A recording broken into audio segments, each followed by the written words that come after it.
if we had only words to express ourselves, there would be no bigger heroes than the scriptwriters. And in the history of Bollywood, actually the history of Bollywood will always remain incomplete if the titanic figure, the iconic figure that joins me today, Mr. Salim Khan, if he would not have paired with Javed Akhtar, and two of them would not have delivered the biggest blockbusters of all time. Salim Khan साहब, welcome to NDTV. अगर इसमें सब में अच्छी बात तो यह है कि ऐसा नहीं है कि फ्लूक में हो गया है। ये था, मैं काम करता था अबरार साहब के पास, अबरार जो राइटर थे, जो गुरुदत्त थे, उनके साथ काम करता था एज एन असिस्टेंट। तो इतने लोली पेड थे जो राइटर्स थे कि आपको सुन के तरस आएगा कि ये था क्या। इतना उनका जो रेम्यूनरेशन था वो इतना छोटा और इतना ख़राब था कि मैं बताइए। तो ये ऐसा इसलिए ये टारगेट नहीं था कि हम एक एक्टर के बराबर पैसे लेंगे या एक्टर से ज़्यादा लेंगे, उनको पैसे मिलते ही नहीं थे, समझे। उनको सारा के सारा प्रोड्यूसर जो था वो सेटल करता था कि इतने पैसे देंगे, मोड ऑफ पेमेंट करता था कि इतने पैसे देंगे, और पैसे मांगने के लिए कुछ ना कुछ रीज़न बताना पड़ता था कि बेटी क्या स्कूल की फ़ीस भरना है, समझे, रेलवे का पास भरवाना है, बिजली का बिल भरना है, all that's the way. And when I came and when I started working as an actor, तो मुझे लगा कि ये एक्टर वगैरह तो ठीक है, मगर जो सब में इम्पोर्टेंट चीज़ जो है वो है फिल्म की स्क्रिप्ट। अगर स्क्रिप्ट कमज़ोर है, अगर स्क्रिप्ट ठीक नहीं है तो पिक्चर चल ही नहीं सकती। It is impossible. Every picture which has run उस ज़माने में उसकी स्क्रिप्ट बहुत अच्छी थी, और उस पर ना चले एक्टर को बहुत काम करने के लिए फिर अच्छी स्क्रिप्ट हो तो मिलता भी, मौका भी मिलता है। तो एक दिन मैंने बैठे बात कर रहे थे, तो मैंने कहा कि अबरार साहब, एक ज़माना ऐसा आएगा कि एक्टर के बराबर के पैसे लेगा राइटर। तो कहा, क्या कहा? सुन लिया था उन्होंने। मैंने कहा कि एक ज़माना आएगा कि जो राइटर जो है वो एक्टर के बराबर पैसे लेगा।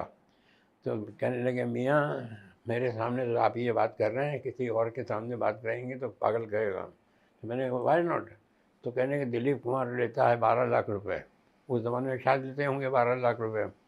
तो एक्टर को मतलब राइटर को 12 लाख मिल जाएंगे। उस ज़माने में बड़े से बड़े राइटर को मिलते थे ज़्यादा से ज़्यादा 10,000 रुपये पूरी पिक्चर के, या 9,500 रुपये ऐसे मिलता था। और तो कहा कि इतने पैसे मिल जाएंगे। मैंने कहा कि अगर पिक्चर ऐसा लगता है कि ये स्क्रिप्ट में से चली है पिक्चर, इसकी स्क्रिप्ट बहुत अच्छी थी, तो नेचुरली वाई नॉट। तो कहने मैं आपसे बहस करना नहीं चाहता हूँ, समझे, मगर ये मेरे सामने कहा है और किसी के सामने मैंने कहा। मैंने कहा ये देख लीजिएगा। जब एक फिल्म के अंदर ऐसा हुआ कि मैं अगर नाम लेना नहीं चाहूँगा कि मैंने एक्टर से ज़्यादा पैसे लिए, समझा। तो मैंने उनको फ़ोन किया, मैंने कहा अबरार साहब, आपको याद है कि हमारी एक बात हो रही थी कि एक ज़माना आएगा कि वो एक्टर के बराबर के पैसे लेंगे। तो कहने हाँ भाई, मेरी याददाश्त बहुत अच्छी है, मुझे मालूम है, और तुम लोग बहुत अच्छा काम कर रहे हो और बहुत अच्छी है बने हैं फिल्में। तो मैंने कहा नहीं, मैंने गलत कहा था। तो कहने गलत कहा था? तो थोड़ा सा वो वापस उन्होंने कहा सुनो तो सही। मैंने कहा वो एक्टर से ज़्यादा ले लिए हैं मैंने, आपसे कहा था कि एक्टर से ज़्यादा। तो वो जो एक्टर का उस ज़माने में जो था 12 लाख रुपये, उसमें मैंने पूछा प्रोड्यूसर से कितना दिया है, तो कहने का 12 लाख। तो मैंने कहा हमको 12.5 दे देना। तो उसने हाथ मिला लिया कि देखना ओके एग्रीड। वो समझ रहा था पता नहीं कि कितने पैसे देंगे, 12.5 से कितने मांग लेंगे, 21 मांग लेंगे, 22 मांग लेंगे, कुछ भी पागलों की तरह तो चल रहे हैं। लेकिन जावेद साहब और आपकी जोड़ी जो आइकॉनिक जोड़ी मानी जाती है, उसका ख्याल किसको आया था? उसका ख्याल ये आया कि हम साथ में काम कर रहे थे। हाँ। और यहाँ सिप्पी फिल्म्स के अंदर एक स्टोरी डिपार्टमेंट बनाया था उन्होंने, या अपना रमेश सिप्पी ने। तो उसमें एक कमरा था कि एक फ्लैट था, उसमें एक कमरा था, वहाँ हम लोग बैठ के काम करते थे। तो सब अपने अपने आइडियाज़ लाते थे, सब अपने अपने वो लेके आते थे प्लॉट, और उस पर काम करते थे। तो उसमें मैं और जावेद साहब ने कहा कि वहाँ चलते हैं, नौकरी ढूंढते हैं, इसलिए काम वाम तो था नहीं। तो वी वेंट देयर। तो उन्होंने कहा कि कुछ सुनाइए, आपके पास कुछ हो। तो हमने अपने पास जो प्लॉट थे या जो भी क्या कैरेक्टर्स थे वो सुना है। तो उन्होंने हमको 750 रुपये महीने पर रख लिया, समझे।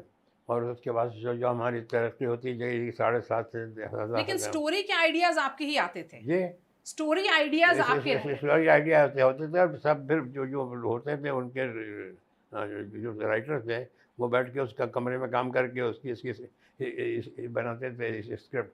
उस ज़माने में वो पिक्चर बनी अंदाज़, हाँ, जिसमें राजेश खन्ना था, जिंदगी एक सफ़र है सुहाना, ब्लॉकबस्टर फिल्म। सुपर हिट गाना था वो था। और उस ज़माने में बनी है सीता और गीता बनी है। हाँ, उस ज़माने में ये ऑफिस में जो बनी थी स्क्रिप्ट उनमें से ही है।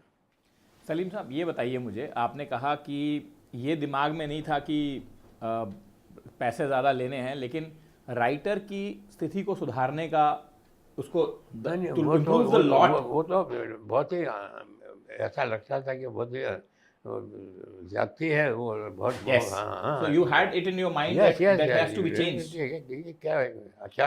और इसकी वजह से ऐसा लगता है कि इसकी कोई यानी कोई वैल्यू नहीं है, यानी ऐसी सिर्फ। तो वो था कि यार ये अच्छा।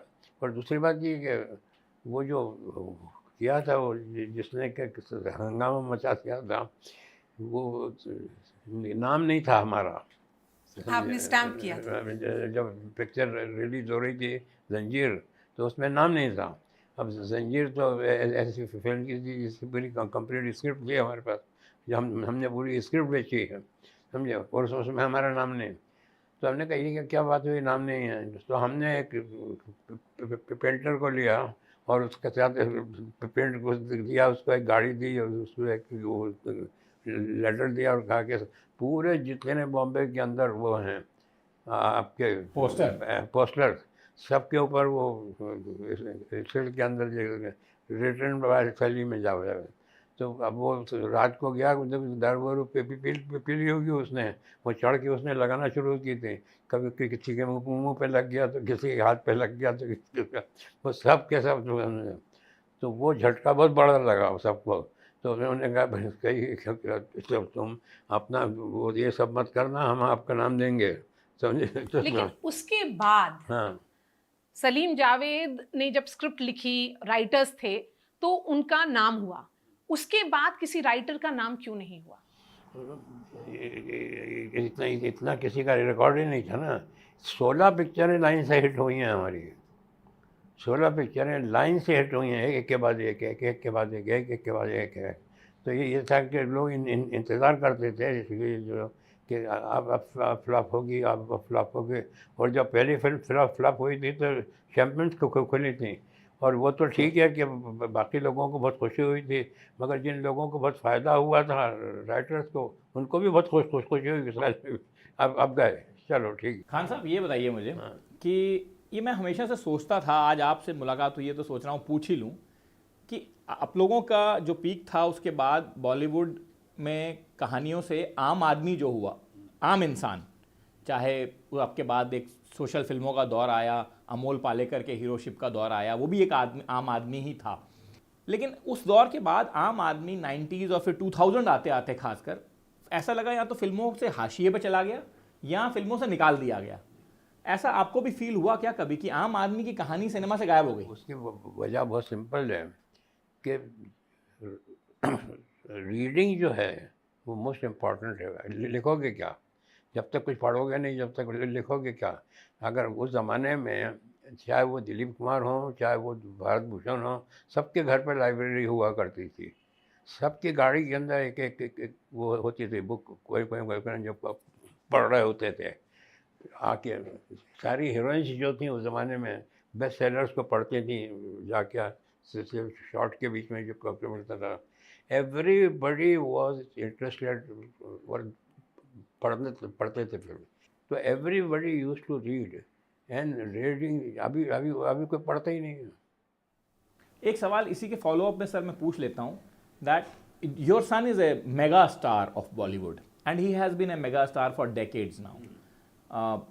People have an affection for him, but somehow in the last years we have seen that Bollywood का एक डिक्लाइन आया है और साउथ की फिल्मों के बारे में लोग बोलने लगे हैं कि साउथ की फिल्मों ज़्यादा अर्दी हैं, जुड़ी हुई हैं ज़मीन से और इसलिए वो अच्छा कर रही हैं, बॉलीवुड में फिल्में उतना नहीं चल रही हैं. आपको लगता है ये जो आम आदमी को हाशिए पे किया बॉलीवुड ने, उसकी वजह ये है जी कि हमारे फिल्मों के अंदर से उनको एक्शन बहुत अच्छा मिलता था और हमारी पिक्चर के अंदर उनको डांस, गाने वगैरह, हीरोइन बहुत खूबसूरत दिखने वाली होती थी जो मिलती थी. समझे कि बहुत खूबसूरत लड़की है, Sridevi and all this people. Now आप आज ये हो गया है कि वो जो हम दिया करते थे या हमारी हिंदी फिल्में जो दिया करती थी, वो हर जो पिक्चर आती है साउथ की उसमें बहुत अच्छा एक्शन होता है. समझा, उसमें हीरोइन जो हैं लड़कियाँ नई नई आती हैं और बहुत अच्छा वो हो रहा है उनका परफॉर्मेंस. नई नई लड़कियाँ आ रही हैं, तो वो जो है एक सब्स्टिट्यूट मिल गया है उनको और अच्छा मिल गया है उनको. तो सर बॉलीवुड क्यों नहीं कर पा रहा? इतनी बड़ी इंडस्ट्री है, कोई मैंने मतलब कहा अब ना, क्या है, इक्का दुक्का हिट होती है. उनके मैंने जो राइटर्स जो थे उस ज़माने में पढ़ते थे तो उनको अच्छे अच्छे सब्जेक्ट मिलते थे, उनको अच्छे अच्छे कैरेक्टर मिलते थे. आप कहाँ से यहाँ लेके आएंगे? उनके पास तो कुछ है ही नहीं. तो वो जो पढ़ते थे जो लोग, वो अभी पढ़ते ही नहीं हैं. अभी ये जब हेलन आती थी शूटिंग के ऊपर तो एक किताब लेके आती थी और एक कुर्ती लेके आती थी अपनी, और वहाँ बैठ के पढ़ती थी सब. जब शॉर्ट के बीच में जो टाइम मिलता था, यानी एक दूसरे से एक्सचेंज करते थे. वो अभी तो है ही नहीं, कोई So पढ़ता ही is नहीं. that a skill set or a culture that you've imbibed in your children? कि आप सलमान खान को बोलते हैं कि किताब पढ़ें? हाँ, पढ़ो नहीं करने के लिए जो अगर मैं पढ़ता था, अच्छी कोई किताब लगती थी तो डेफिनेटली बोलता था, या मैं सुनाता भी था कि इसमें एक कैरेक्टर बहुत अच्छा है एंड ऑल दैट. अब वो है ही नहीं कोई, they are not interested in reading. और इसी से आपकी एक और सबसे बड़ी आइकॉनिक फिल्म शोले के ऊपर आते हैं सर. शोले में भी वो जो जहाँ से इंस्पायर हुए हैं वो थे, वो जो आई थे ना जिसमें जो एक 5 लोगों को लेके आते हैं. एक सिंपल लाइन में मैं सलीम साहब आपसे ये पूछता हूँ कि शोले के पहले की आपकी लाइफ और शोले के बाद की आपकी लाइफ, क्या ट्रांसफॉर्मेशन था उसमें, और उन सारे एक्टर्स की लाइफ भी, क्योंकि आपने सबके साथ जी वो लाइफ. शोले के पहले की जो लाइफ थी वो बहुत ही दर्दनाक थी. समझे, ऐसे ही छोटी छोटी पिक्चरें लिखते थे. मेरी जावेद साहब से मुलाकात हुई. उस ज़माने में 3 किस्म की फिल्में बनती थी, एक ए ग्रेड, बी ग्रेड और सी ग्रेड. तो मुझे सी ग्रेड की फिल्में मिलती थी जिसमें तलवारबाजी की और कुछ भगवान दास दाकिया की पिक्चर, उस ज़माने में बाबूराव पहलवान की पिक्चर ऐसे. उसमें तो मैं एक पिक्चर में काम कर रहा था, उसका नाम था सरहदी लुटेरा. समझे, हाँ. तो उसमें मैं कह रहा था, तो उसमें ये डायलॉग राइटर थे. तो मुझे इनका काम अच्छा लगा, पसंद लगा, तो मैंने इनको बुलाया और ये मेरे घर के पास ही रहते थे और फिर इन्होंने आना शुरू किया. तो हमने कहा चलो ठीक, तो काम भी हमको साथ मिल गया, तो हम साथ में काम करना शुरू कर दिया. और शुरू की भी पिक्चर भी अच्छी लगी. ये जो पहली पिक्चर हमने साथ में की थी वो थी अपना अधिकार. ऐसे में जो वो थे अपने दादा मनी अक्षय कुमार के जो वो थे सेक्रेटरी, उनकी पिक्चर लिखी थी पहले. हाँ पहले, और वो पिक्चर चली थी, अधिकार चली थी. हाँ, मगर उसमें हमारा नाम नहीं आया. तो उससे आप खुश नहीं थे लेकिन। ऐसे ही चलता था कि नाम दिया नहीं दिया, पैसे दिए नहीं दिए, ऑल दिया, और कोई ध्यान नहीं किया। कहा क्या नहीं, हमारे को तो इतने ही पैसे चाहिए। जब पिक्चरें चलना शुरू, उससे पहले तो मांग ही नहीं सकते थे कि आपने किया क्या है। अच्छा, जब ये सलीम खान साहब, इस बात पे बताइए मुझे कि जब आपने अमिताभ बच्चन से ज़्यादा पैसे आपने ले लिए एक ज़माने में, तो क्या इंडस्ट्री का रिएक्शन था? यस, बोलते थे पागल है ये, पागलपने की बात करते हैं। तो मैंने कहा ठीक है, मत दो पैसे। अगर आपको ये स्क्रिप्ट चाहिए तो इससे कम में नहीं मिलेगी आपको। और पहले से भी बोल दिया करते थे कि भाई देखिए, ये पहले सुन लीजिए, अगर बाद में आप कहेंगे कि हमको कहानी पसंद आ गई इसलिए आपके दिमाग ख़राब हो गया, हम अभी से बता रहे हैं कि ये कहानी जो है ये इतने में मिलेगी आपको, समझे। अगर आप सुनने से पहले तो वो भी झटका खाते थे, सुनने से पहले उसकी प्राइस सुन लीजिए। तो पहले जुमला ये होता है कि पागल हो गए तुम लोग, कि जिसमें 15,000 या 10,000 मुश्किल से मिलते थे, उसका हम लाख रुपए मांगते थे उस ज़माने में। एक बड़ा इमोशनल मोमेंट वो होगा जब सलीम जावेद की जोड़ी टूटी। जी, अब देखिए क्या है कि जब उन्होंने उनसे कहा कि मैं अलग होना चाहता हूँ, ठीक है, कोई किसी को ज़बरदस्ती तो रोक नहीं सकता है। ऑल दैट, मुझे तो अभी भी नहीं मालूम कि क्यों अलग हुआ, समझे। अगर हो गया तो हो गया। उन्होंने कहा कि मैं अलग काम करना चाहता हूँ, मैंने कहा ठीक है, ऑल दैट। बट कहीं ना कहीं वो इतने साल साथ काम किया है, इमोशन तो था, वो तो था, उसमें तो कोई दो राय नहीं है। वो हुआ, मगर फिर ऐसा भी हुआ कि उसके बाद से वो लेवल की स्क्रिप्ट आई ही नहीं कभी। आपने भी उसके बाद किसी और के साथ पार्टनरशिप नहीं किया? नहीं, आप भी अकेले हो गए, वो भी अलग हो गए। वो भी आ गए। और उसके बाद अलग अलग होकर के आपकी जर्नी कैसी रही? उतनी कामयाब थी? नहीं, देखिए, एक दोनों पढ़े लिखे थे, ग्रेजुएट थे, तो दोनों पढ़े थे, कॉलेज में रहे थे, दोनों अच्छे फैमिली के थे। तो ये हुआ कि अपना क्यों अलग हुआ है, ये भी किसी को नहीं बताया, उसका जिक्र ही नहीं किया। उस चीज़ का क्या जिक्र जो मुमकिन ही नहीं, समझे हम।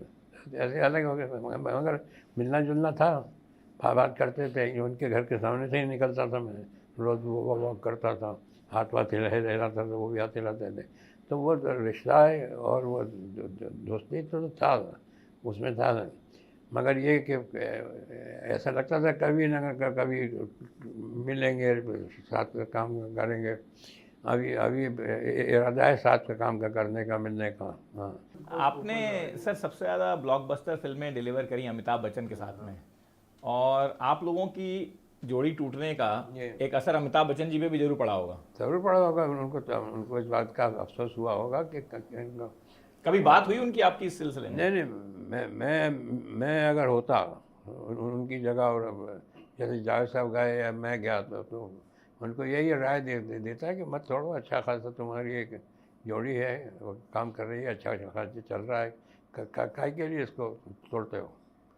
तो मैं होता तो ये करता, समझे। तो फिर आप उनकी बात सुन लेते और उसका फिर जोड़ी वापस आ जाती? नहीं, जोड़ी वापस नहीं आती, बस ज़रूरत ही नहीं काम करने की, ये तोड़ने की, करते रहो। तो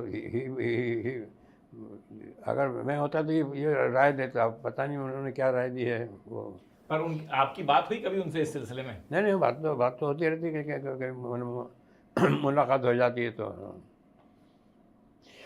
मगर वैसे वो ज़्यादा सख्ती से बात करते भी नहीं हैं, अपने में रहने वाले वो में से। अपने वो ज़्यादा किसी के करीब आते नहीं हैं, वो अपने में ही रहने वाले, हाँ, रिजर्व आदमी है। और बाकी जो इंडस्ट्री थी, जब आप लोग हटे, आप लोगों की जोड़ी हटी, तो बाकी इंडस्ट्री का क्या रिएक्शन था उस समय, उसके बाद? कुछ लोग तो खुश होते हैं कि अच्छा हुआ, कुछ लोगों को तकलीफ होती है। अलग अलग लोगों के व्यूज़ होते हैं, अलग अलग लोगों के साथ। तो पर आपने उसके बाद लोगों को बदलते हुए देखा, आप अपना अलग जब काम लेके जाते थे, ये अकेले जब काम लेके जाते थे, हाँ। तो उसकी रिसेप्शन किसी अलग तरह नहीं की वो तो होता था, डेफिनेटली था वो तो- People were changed. हाँ, आप जो नाम का जो वैल्यू जो था ब्रांड की जावेद, जो वैल्यू थी। हाँ। अभी अगर आप कोई कहे दादाजी, तो कौन सा दादाजी? दादाजी धाकजी से बन रहता है। महेंद्र, कौन महेंद्र? महेंद्र एंड महेंद्र। महेंद्र। हाँ, तो वो नाम के पैसे मिलते थे। अभी भी अगर वो वापस आएगा नाम के सलीम जावेद, तो उसका वैल्यू होगा, डेफिनेटली होगा। तो क्यों नहीं एक फिल्म बना लीजिए? हाँ, तो बनाने का इरादा है। बनाने का इरादा है। हाँ, Very nice. definitely. So we can break some news to our viewers that Salim Javed would be returning very soon. to the film हाँ, festival. come back. Coming soon. हाँ, come back, coming soon. Come back of Salim Javed. हाँ, Let's end on that note because Yes. I think we have a breaking news and a point as well. But जिंदगी के फलसफे में आप अपने अंदाज में इस डिस्कशन को हम एंड करते हैं, आप ही के अंदाज में सलीम साहब। देखिए, मैं बिलीवर हूँ डेस्टिनी में, समझे। मैं ये बिलीव करता हूँ कि जो कुछ होता है, समझे, वो इंसान के हाथ में नहीं है, समझे। जो भी जो है सब है। और मेरी ज़िंदगी में भी जो मैंने सोचा है कि ये करूँगा, तो ऐसा नहीं कि वो हुआ, कुछ हुआ है, मगर ये सोचता हूँ कि चलो ठीक है, जो होगा अच्छा ही होगा, ठीक है, अच्छा कर लेंगे उसको, अच्छा तो बदल देंगे उसको, ऑल दैट। मगर ये कि मैं जो ये नहीं है कि मैं आदमी के हाथ में कुछ है। हाँ, ये है कि ठीक है, कोशिश करेगा वो, मगर वो। और वैसे भगवत गीता में भी ये है कि कोशिश करो, बस फल उसके हाथ में है। बिल्कुल। हाँ। On there, those iconic words again, हाँ। and a life lesson from हाँ, a legend, हाँ। Salim Khan. Correct, Thank you very much for speaking to Most NDTV. welcome, sir.